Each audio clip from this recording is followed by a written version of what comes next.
Gloria a Dios. El libro de Romanos.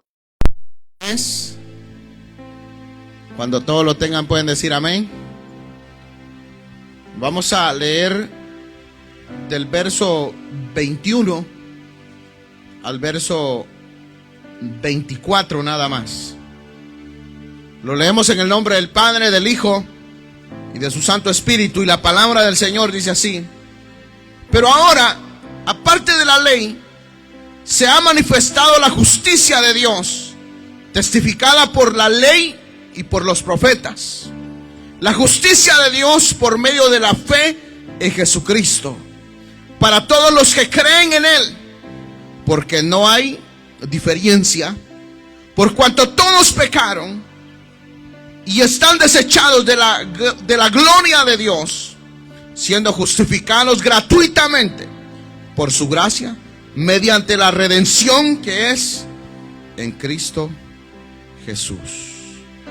El verso 23 dice: por cuanto todos pecaron y están destituidos de la gloria de Dios, siendo justificados gratuitamente por su gracia, mediante la redención que es en Cristo Jesús.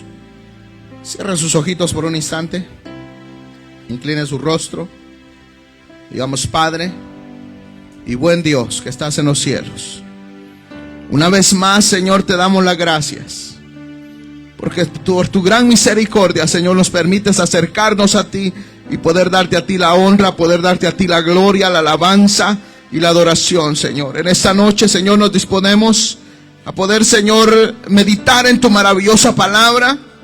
Y esperamos, Señor, que este estudio bíblico, Señor, pueda ser de gran aliciente y de gran bendición, Señor, para mis hermanos que se encuentran en este lugar y para los que están viendo a través de las redes sociales, Señor, por Facebook, por YouTube, Señor. Te pedimos, Padre de la gloria, que seas tú bendiciéndolos, que seas tú, Señor, tocándolos con tu palabra, Señor, y que seas tú alimentándonos, Señor, y que podamos salir fortalecidos de este lugar, maravilloso Dios. Te pido, Señor, que tú uses mi vida como un instrumento en tus maravillosas manos, Señor, en el nombre de Jesús, a quienes da la gloria. Amén. Gloria a Dios. Tengan la bondad de sentarse, hermanitos, y vamos a continuar con lo que es el estudio de este libro Romanos, ya que este libro Romanos es un libro el cual nosotros vamos a aprender mucho. Apenas llevamos 2 capítulos y hoy vamos a continuar con el capítulo número 3. En este capítulo número 3, el apóstol Pablo trata la manera de explicar nuevamente a la iglesia de Roma la necesidad que hay de una entrega total a Cristo Jesús, ya que sucede algo en la iglesia de Roma. Y es que habían muchas dudas.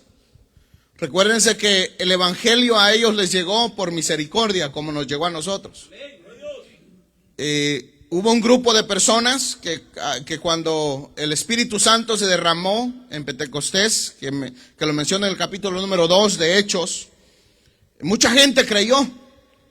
Y muchos de esos judíos se fueron al extranjero, se fueron a Roma, y movidos por el amor y por haber tenido ese encuentro con Cristo Jesús, tomaron la determinación de iniciar la obra del Señor.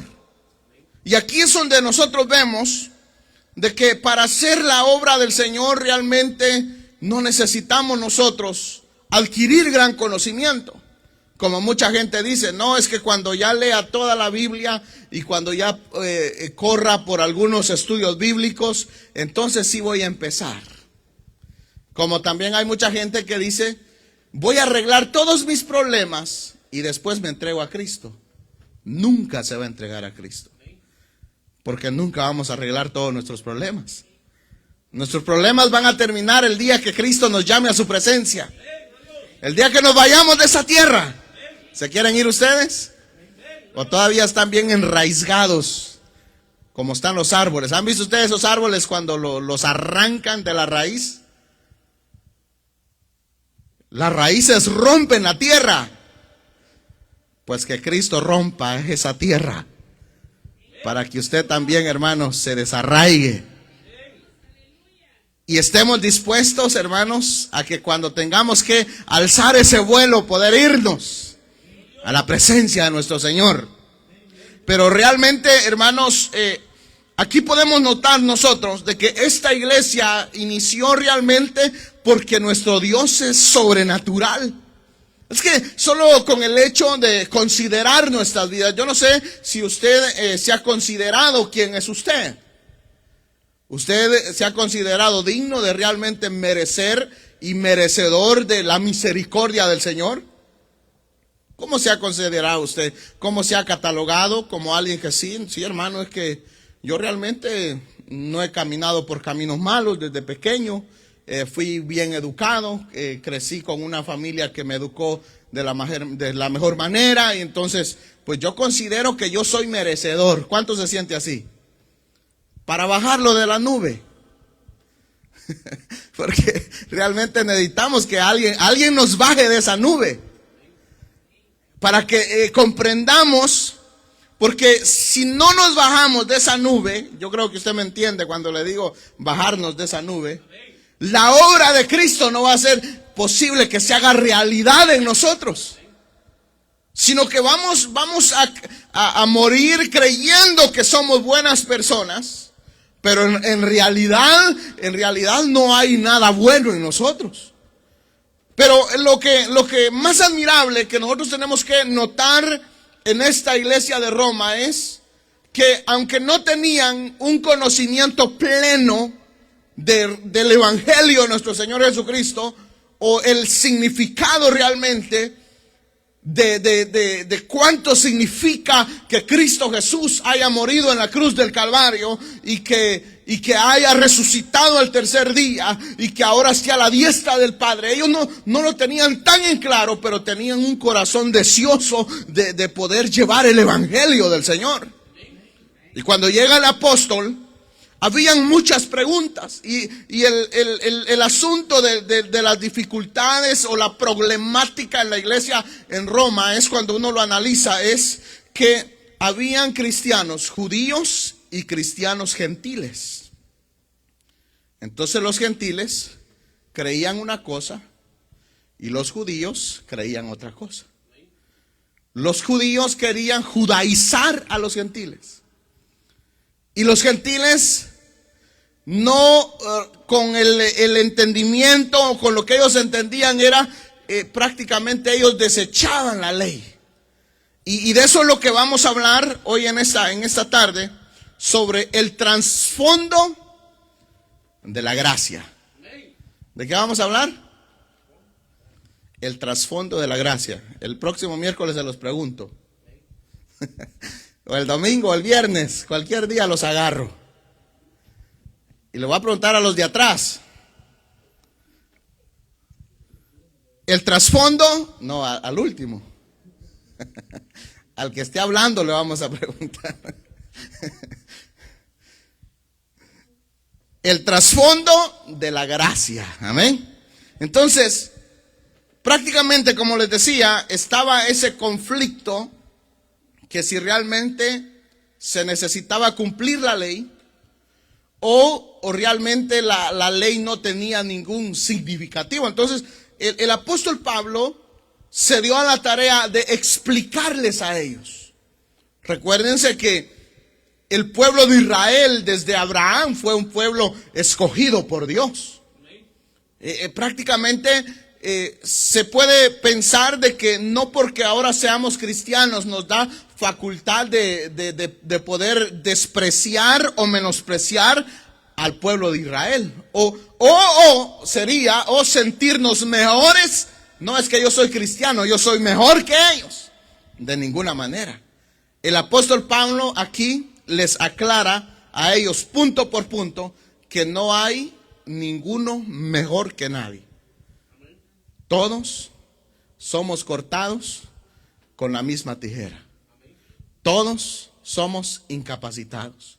Pero inicialmente en el verso 1, para que nosotros podamos entender lo que el apóstol Pablo les quiso dar a entender a ellos por las dudas que habían y las recientes preguntas que le hacían.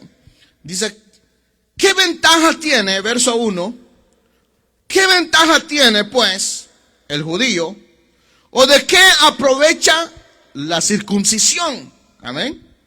Ahora oigan lo que le dice el apóstol. Mucho. Oigan bien. Mucho. En todas maneras, primero, ciertamente que les ha sido confiada la palabra de Dios. Oigan bien.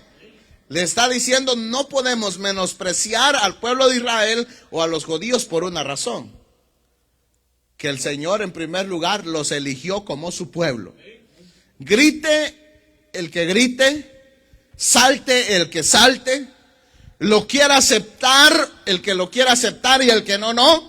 El pueblo de Israel ha sido el pueblo de Dios, sigue siendo el pueblo de Dios y seguirá siendo el pueblo de Dios. ¿Saben cuál es lo que el Señor le dijo a uno de sus hijos? Le dijo, el que te bendijera será bendito. ¿A quién fue? Y el que te maldijere será maldito. Óigame. En una ocasión hubo un rey que quiso maldecir al pueblo de Israel y mandó a llamar a Balaam. No sé si ustedes se recuerdan. Y le dijo, quiero que me maldigas ese pueblo. Y aquel iba y realmente todo le salía al revés, porque cuando él iba a iniciar a maldecir al pueblo de Israel, dice que el Señor le cambiaba la lengua, le cambiaba el chip en la lengua, y en vez de salir maldición, salía bendición. Porque al pueblo de Dios no se le puede maldecir. Cuando usted ve a un judío, no lo mire mal, no lo menosprecie, no hable nada de ellos, bendígalo mejor. Es una promesa para ellos y no podemos hacer nosotros nada al respecto. Entonces claramente, oigan bien acá como el apóstol Pablo lo pone diciendo, ciertamente, primero les dice mucho, en todas maneras, primero, ciertamente que les ha sido confiada la palabra de Dios. Oigan bien, desde Moisés, ¿a quién fue que el Señor le dio sus pactos, sus leyes? ¿A quién el Señor le dio profetas? ¿Por qué? ¿Por qué la razón de los profetas? Porque era que el Señor tenía un trato con Israel. ¿Por qué tanto el pueblo de Israel se desviaba y el Señor, hermanos, movía, tocaba un corazón, tocaba una vida, hermanos, para que se levantara y quisiera honrar el nombre del Señor? Pero era porque el Señor quería que el pueblo de su pueblo se devolviera a Él. Ahora, poniéndolo en un plano de que Dios es sobrenatural, que es poderoso, que es glorioso, que dice en el libro de Génesis que del polvo de la tierra hizo al hombre, y dice y sopló aliento de vida en él. ¿Ustedes creen que no le era posible a él volver a hacerlo nuevamente? Exterminarlo y hacerlo, matar a todos. Pero él amaba a su pueblo. Él lo amaba. Y es paciente. Dice, para con aquellos que el Señor ama, es paciente. Si usted conociera el pensamiento o la mente del Señor, usted vería cuántas veces el Señor lo ha perdonado. Cuando usted ya debería de haber muerto hace no sé cuántos años atrás. Ya empezar a cruzar el dedo, no. Pero sí, cuántas cosas, cuántos fallidos hemos tenido. Pero el Señor, por su gran amor, ha sido paciente para con nosotros. Por su gran amor. Entonces, claramente ahí nosotros vemos de que la misma misericordia que mostró hacia el pueblo de Israel es la misma misericordia que ha mostrado para con nosotros. ¿Por qué razón? Envió a su Hijo amado a que pagara el precio, la deuda suya, lo que lo condenaba a usted, lo que lo llevaba derechito al infierno, hermanos. En Cristo Jesús es donde nosotros hemos alcanzado el perdón. Quiere decir que Él pagó el precio por nosotros. Pero claramente acá podemos ver que el apóstol les explica a ellos que a los judíos el Señor les dio el privilegio, o al pueblo de Israel, de confiarles su palabra. Oigan bien, ahora a nosotros nos ha confiado su palabra. A ellos les ha confiado su palabra. Luego, si seguimos leyendo, verso 3. Pues que, si algunos de ellos han sido incrédulos, su incredulidad habrá hecho nula la fidelidad de Dios. Oigan bien, muchos de ellos no creyeron, no fueron creyentes. Pero eso no cambió la fidelidad de Dios. Él sigue siendo el mismo. Recuérdense que Dios promete y cumple. No es como nosotros, como que si fuéramos políticos en campaña. ¿Cuántas veces le ha prometido usted al Señor? No me responda, por favor, pero piénselo. ¿Cuántas veces le ha prometido al Señor y no le ha cumplido? Sí, es que tenemos esa dificultad que prometemos, pero eso es parte del paquete. ¿Y cuál es ese paquete? Nuestra naturaleza. Que nosotros somos de la naturaleza o de la línea adámica. Y como Adán falló, y dice que todos fuimos constituidos injustos en Adán. Entonces, claro que hermanos, que la vibra de Adán corre en nosotros, y por eso es que no cumplimos. Le prometemos, hoy sí, Señor, ahora sí, te prometo, fiel hasta la muerte. Al siguiente día, ya se le olvidó. Entonces, son muchas cosas. Pero prácticamente vemos nosotros los dos, se puede decir, los dos puntos: el hombre y Dios. El hombre fallido, Dios cumple. El hombre se desvía, el Señor sigue recto. El hombre no cumple, el Señor sigue cumpliendo. Entonces, claro, el apóstol Pablo les quiere demostrar a ellos que entiendan primeramente es la condición. La condición. Para que luego nosotros podamos entender que lo que ellos les quiere dar, lo que Pablo les quiere dar a entender a ellos es que realmente la ley fue por una razón.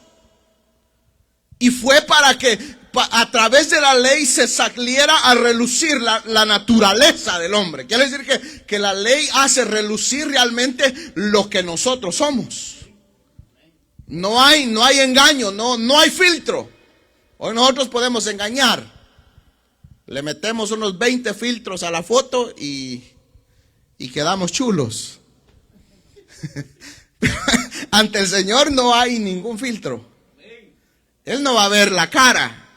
Él va a ver el corazón. Él se va dice que nosotros vemos lo de afuera, Él ve lo de adentro. El corazón, la mente, el pensamiento, todo lo que hay dentro de nosotros.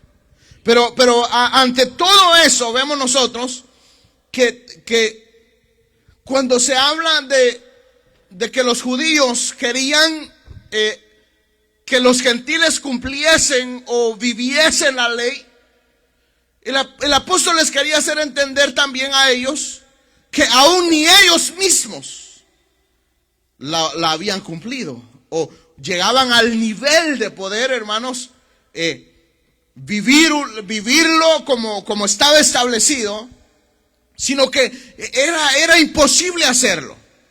Entonces, ¿cómo yo quiero que usted viva algo que yo no puedo vivirlo? ¿Cómo puedo decirle yo a usted que haga algo cuando usted me va a decir, pero ya usted lo hizo?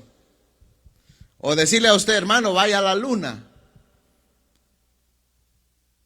Y me va a preguntar usted, ¿ya fue usted? O como hay gente que dice, tan bonito que es China. Y luego le preguntan, ¿y usted ha ido allá? No, he mirado fotos. Entonces no podemos afirmar. O cuando se dice lo feo de un país. No, es que tan terrible ese país. Yo no iría a ese país. Pero nunca hemos ido. O también como cuando empezamos cuando vemos a una persona por su nacionalidad. No, es que este es, no va a mencionar ni uno, pero piense alguno. Pero no porque tal vez hayamos tenido una mala experiencia con alguna persona de tal país, quiere decir que todos vamos a generalizar. Porque ese es el problema de generalizar. No, yo no me junto con ellos porque son de tal país. No, yo con aquellos, no. Porque tal vez hemos tenido una mala experiencia. Pero todo eso, quiere decir que todo eso no hace malos a todos. Es como en ocasiones... bueno, no sé si hay hermanos de México acá, pero había un amigo que hablaba bien mal de ellos. Y yo un día le tuve que tapar la boca. Porque cuando yo crucé por ese país, yo me encontré con unas personas tan buena gente, tan lindas personas, que le abran la puerta de su casa a uno sin conocerlo, que le den una cama donde dormir, que le den comida, que hermanos como que si lo conocieran a uno. De verdad yo no tengo absolutamente nada que decir. Aunque tal vez en algún momento tuve una mala experiencia con alguien. Pero eso no quiere decir que todo el país es así. Sino que hay buenos y malos, como el apóstol les dice acá, aunque algunos no quisieron obedecer, algunos no aceptaron la realidad, pero eso no quiere decir que todos. Pero prácticamente vemos nosotros acá que cuando se habla de nosotros querer defender tal vez alguna religión, como lo que estaba sucediendo acá en Roma, que los judíos, claro, decían que ellos, los gentiles, claro, decían que ellos, decían los judíos, nosotros tenemos la ley, los otros decían, no, nosotros tenemos la gracia, tenemos a Cristo.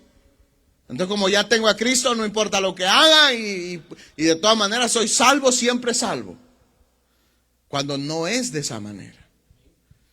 Entonces claramente el apóstol se encontraba en una situación en la que tenía que explicarle a ellos que realmente no es bajo la ley, pero tampoco la podemos abrogar, tampoco la podemos dejar a un lado, sino que realmente, hermanos, es algo que sirvió para que de todo eso saliera lo que es la esencia de lo que Dios quería.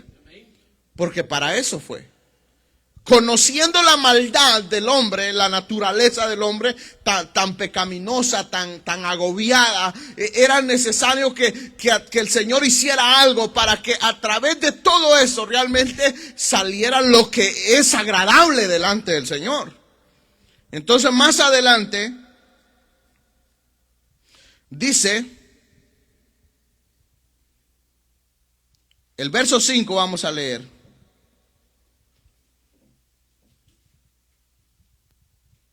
O desde el verso 4 aún. De ninguna manera, dice el verso 4, antes bien sea Dios veraz y todo hombre mentiroso, como está escrito, para que seáis justificado en tus palabras y venzas cuando fueres juzgado. Verso 5. Y si nuestra injusticia hace resaltar la justicia de Dios, ¿qué diremos? ¿Será injusto Dios que da castigo? Hablo como hombre, les dice él. En ninguna manera. De otro modo, ¿cómo juzgaría Dios al mundo? Pero si por mi mentira la verdad de Dios abunda para su gloria, porque aún soy juzgado como pecador. ¿Y por qué no decir cómo se nos calumnia y cómo algunos cuya condenación es justa afirman que nosotros decimos, hagámoslas para que vengan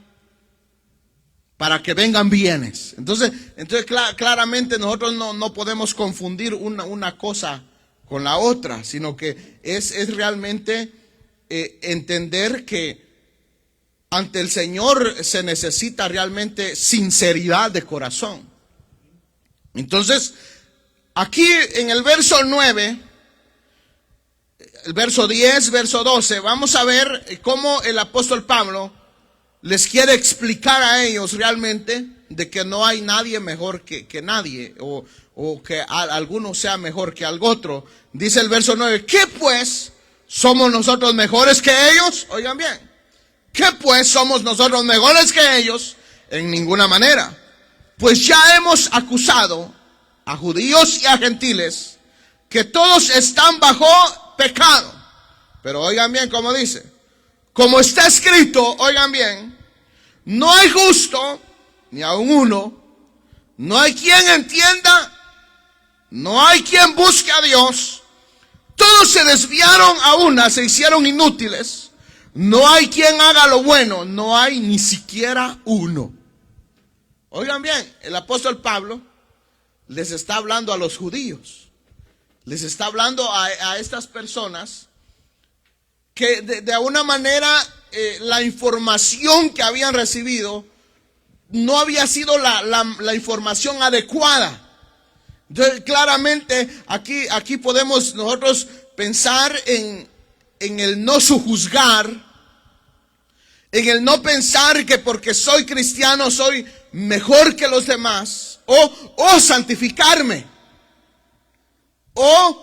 o creerme que porque ya he sido lavado con la sangre de Cristo me hace realmente mejor que algo otros.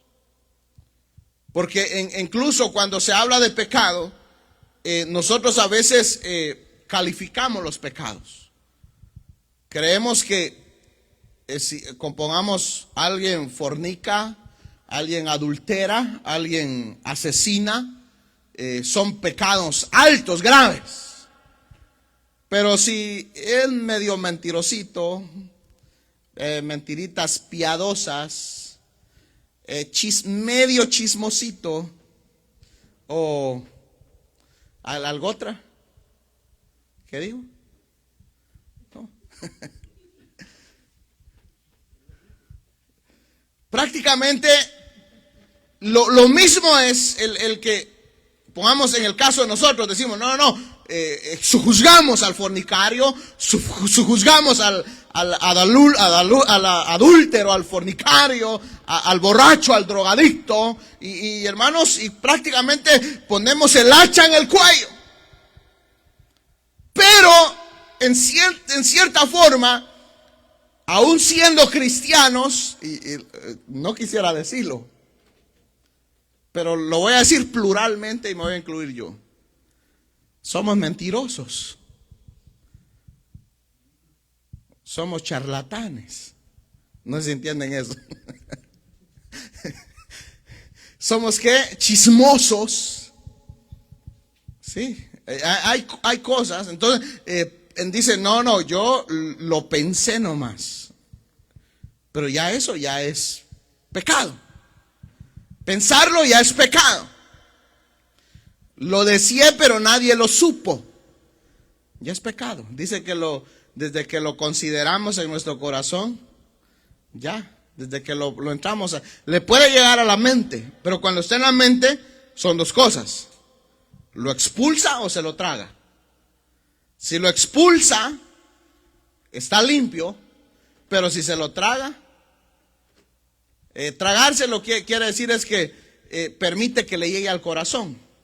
Y ya cuando le llegó al corazón, ya ahí es el problema. Porque ya después de que está en el corazón, ya viene el acto.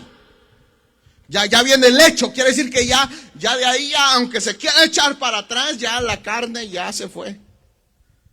Pero prácticamente el apóstol está siendo claro de que no podemos pensar que hay alguien mejor que alguien, o que porque estemos bajo la ley somos mejores, o que estemos bajo la gracia somos mejores, sino que realmente la humanidad es un desastre. Porque no hay, como les digo, pecados, lo mismo es un adúltero como un mentiroso. Lo mismo es alguien que asesina como un chismoso. El pecado es lo mismo, no hay diferencia de pecado. Recuérdense que para el Señor no hay pecado grande y pecado pequeño. No, no, es que el Señor me va a perdonar a mí porque mis pecados son chiquitos. Ese pecado chiquito tiene que entregar cuentas de él. Entonces claramente por eso es que el apóstol les dice en el verso 10, como está escrito, no hay justo ni aun uno. Oigan bien, no hay justo ni aun uno. No hay quien entienda, oigan bien, está cerrado de la mente. No hay quien busque a Dios. Nadie quiere buscar a Dios. ¿Usted quería buscar a Dios? Lo primero, no hay quien entienda. ¿Usted entendía al Señor? No lo entendíamos. ¿Sabe cuándo lo entendimos? Cuando Cristo vino a nuestros corazones. Ahí entendimos. Pero ya fue Cristo, no usted. Estamos hablando de la condición humana, de la naturaleza humana, de que va a haber un cambio en la vida de la persona, pero ya no va a ser cambio propio porque yo quiero cambiar, o porque yo me propuse, porque yo soy fuerte, porque yo acá, no hay forma, sino que lo único es de darle la gloria y darle la honra al Señor. Por eso que dicen, no hay justo ni aun uno, no hay quien entienda, no hay quien busque a Dios. Todos se desviaron, oigan bien, todos se desviaron, todos nos desviamos. A una, dice, se hicieron inútiles. ¿Ustedes saben qué es un inútil? Es alguien que no tiene capacidad.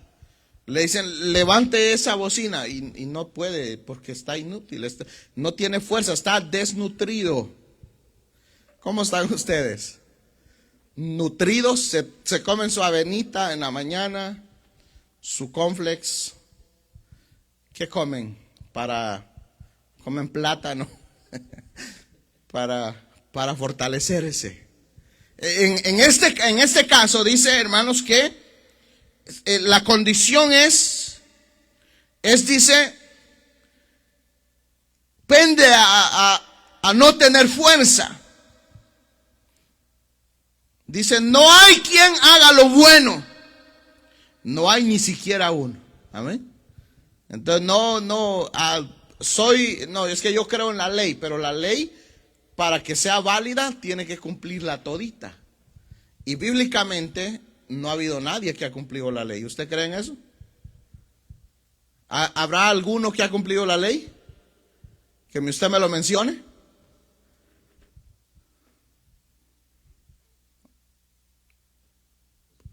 Cristo. Amén, hermano. El único. El único que puede decir, yo sí cumplí la ley. Pero de ahí el resto, nadie. Por eso es que Él fue el Cordero perfecto.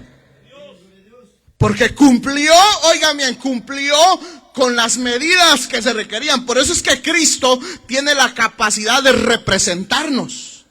Tiene la capacidad de ser nuestro abogado fiel.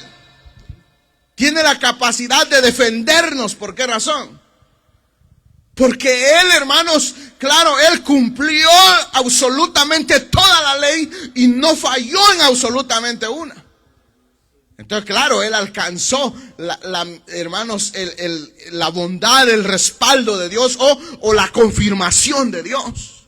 Por eso es que Él dijo, este es mi Hijo amado en quien tengo complacencia. Después de Cristo, ¿en quién más ha dicho así? Que se complace. Han habido hombres como el caso de cuando se habla del más pacífico, solo hay alguien que se le puede asimilar a Jesús, que es Moisés. En algo. Y hablando ya de Moisés viene a ser como el tipo de Cristo, porque no quiero también confundirlo. No, entonces yo me voy a ir con Moisés y voy a dejar a Cristo. No vayan a confundirse en eso. Moisés era el único que tenía, oigan bien, de todo el pueblo de Israel, de ir delante de la presencia del Señor y hablar cara a cara con Dios. ¿Pero por qué? Porque Moisés, claro, cumplía, hermanos, con lo que el Señor le estaba sugiriendo. Pero a todo esto, después de Cristo Jesús, no ha habido alguien que haya cumplido la ley como para querer, como está sucediendo acá, jactarse de la ley. Mas sin embargo nosotros no podemos jactarnos de la gracia, porque la gracia se derramó en nosotros, no gracias a nosotros. Por eso dice, porque no es por obras. Dice, ¿para qué? No es por obras para que nadie se gloríe, sino que es por gracia, por lo que Cristo hizo en nosotros. Dice, justificados gratuitamente. Oigan bien cómo fuimos nosotros, justificados gratuitamente. No hay un costo para nosotros. Nadie nos cobra por la salvación. Hay gente que les meten a iglesias, eso es terrible, hermanos, pero hay iglesias que les dicen que si no diezman no van a ser salvos. Si no pactan, si no ofrendan, no van a ser salvos. Todo eso es diabólico. Porque para la salvación no hay ningún sufrimiento, sino es lo que el Señor hace. No queriendo, estando agobiados, no teniendo, hermanos, fuerza para buscarlo, Él hace todo por nosotros. Dice el verso 13, sepulcros abiertos es su garganta. Oiga bien, sepulcro, oiga, aquí es cómo nos justificamos nosotros y cómo nos juzga Dios. Ahora, ¿cómo me veo yo en el espejo, verdad? Guapo, bonito, aquí, muchas cosas. Chula o bonito. Pero ahora sería cómo nos ve Dios. ¿Cómo ve el Señor? Entonces, claro, el apóstol dice, sepulcros abiertos es su garganta. Solamente, oigan bien. Oigan, y luego dice, con su lengua engañan. Veneno de áspides debajo de sus labios. Ustedes saben que usted ha visto la lengüita chiquita que usted tiene. Dice que es más terrible que un incendio forestal. ¿Ustedes saben cuántos mueren por la lengua? Por un medio chisme. No, es que le dicen al esposo, no, es que miré a su esposa allá con tal persona acá y allá y se confundió, no era ella. Viene el marido celoso, dice que el hombre en su celo dice que es veraz. Entonces, claro, va y de un solo la cuchilla, le pega un par de tiros y la pobrecita nada estaba haciendo. ¿Pero qué ocasionó eso? Dígalo usted, hombre. La lengua. Sí, cuando Santiago habla de la lengua, dice, hermanos, que es una cosa tan pequeña pero tan peligrosa. Por ese pedacito de lengua han habido guerras. Oigan bien, guerras, que la capacidad de la lengua. Por eso es que claramente el apóstol dice, con su lengua engañan, veneno de áspides hay debajo de sus labios. Su boca está llena de maldición y de amargura. Oigan bien, está terrible. Sus pies, dice, se apresuran para derramar sangre. Quebranto y desventura hay en sus caminos, y no conocieron camino de paz. Oigan, aquí claramente el apóstol está dando una aclaración realmente cuál es la condición, como cuando regresamos al capítulo 1. Habla prácticamente sobre cómo es la naturaleza humana nosotros, y por eso es que no nos tenemos que creer mejor que nadie, sino orar unos por otros, pedirnos misericordia unos por otros, no sentirnos santificados más que los otros. Ahora, a todo esto, viendo la condición humana, viendo la condición natural del hombre, aquí vemos nosotros la necesidad que hay de la venida de nuestro Señor Jesucristo. Porque a todo esto, la explicación que ya tenemos de cuál es la condición humana, quiere decir que no hay otro camino más que la condenación eterna para la vida del hombre.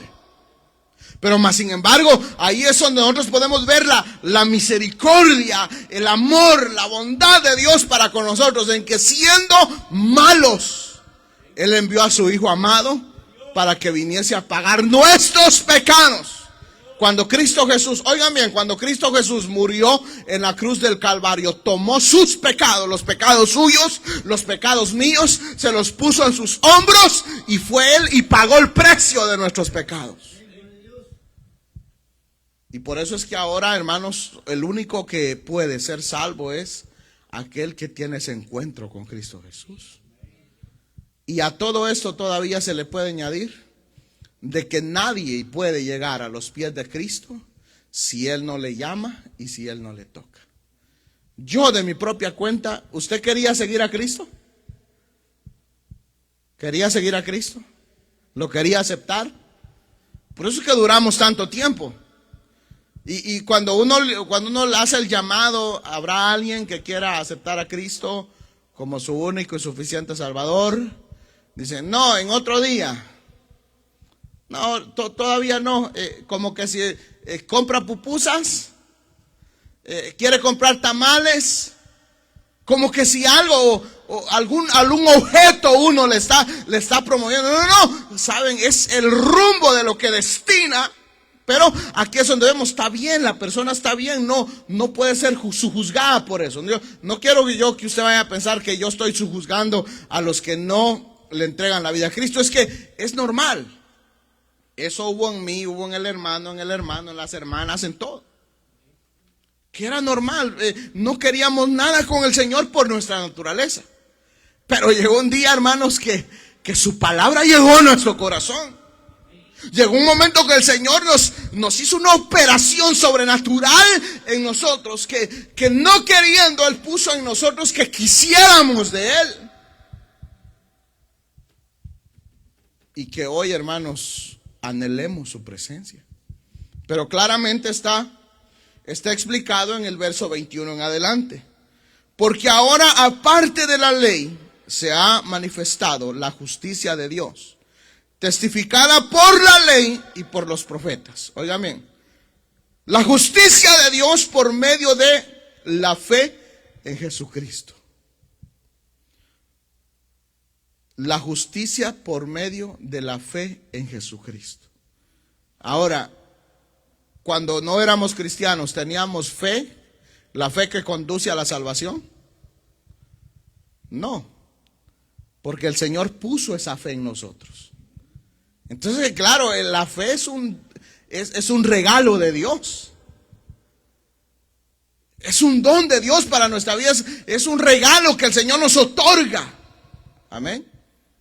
Entonces, claramente dice la justicia de Dios por medio de la fe en Jesucristo para todos los que creen en Él. Es que hay que creer. ¿Qué es lo que identifica a alguien que ha sido movido por la misericordia del Señor? ¿Qué cree? A ver, levanten la mano los creyentes. No son creyentes ustedes. Y si no la levantan es rebeldía. Les voy a leer nuevamente desde el verso 10 en adelante. A ver, levanten la mano los creyentes. Sí, somos creyentes. Eso es lo que nos identifica. Hemos creído en el Señor, pero es lo que el Señor ha hecho en nosotros. Lo que Él ha hecho por su gran misericordia por cada uno de nosotros, que creamos. Eso es una gracia, es un gran milagro, el milagro más grande. Mucha gente se regocija cuando el Señor tal vez le ha sanado de alguna forma, o se admira cuando el Señor sanó a aquel leproso, le devolvió la vista al ciego, aquel que era cojo, hermanos, le devolvió el movimiento a sus pies, aquel que era paralítico le pudiese volver a movilizar su columna, y todo eso es grandioso. Pero todo eso no significaba que los ya eran salvos. Aún lo más grandioso y lo más glorioso para nuestras vidas es que el Señor haga esa operación en nuestros corazones, que después de no querer nada con el Señor, nosotros creer en Él. Amén. Entonces dice, para los que creen, porque no hay diferencia. Aún le repite, no hay diferencia. Por la gracia o por la ley, no hay diferencia. Lo único que salva es al que cree en Cristo. Amén. Luego dice, por cuanto todos pecaron, oigan bien, y están destituidos de la gracia, de la gloria de Dios, siendo justificados gratuitamente por su gracia, mediante la redención que es en Cristo Jesús. Oigan, claramente aquí está manifestado, hermanos, cómo la obra sobrenatural de Dios, hermanos, es la que nos hace salvos, por cuanto todos pecaron. Como todos pecamos, estábamos destituidos, pero Él por su gran misericordia derramó su gracia a través de nuestro Señor Jesucristo, para que a través de Él nosotros seamos salvos. Amén. Así que no nos sintamos mejor que aquellos que aún no han llegado a los pies de Cristo, porque cuando el Señor los llame, pueda que lleguen a ser mejor que nosotros. No condenemos a nadie, el único que tiene poder para condenar es Dios. Pero claramente acá, hermanos, vemos nosotros lo que les decía al principio, que el trasfondo de la gracia, que es la ley, gracias a todo lo que el Señor hizo con el pueblo de Israel, es como el poder de Dios se manifestó, y fue para que realmente el ser humano pudiese entender su naturaleza, su condición delante del Señor. Al sentirse que queriendo cumplir algo que era imposible por su propia naturaleza que lo cumpliesen.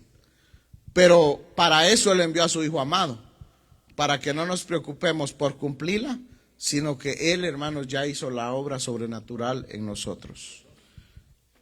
Oremos al Señor.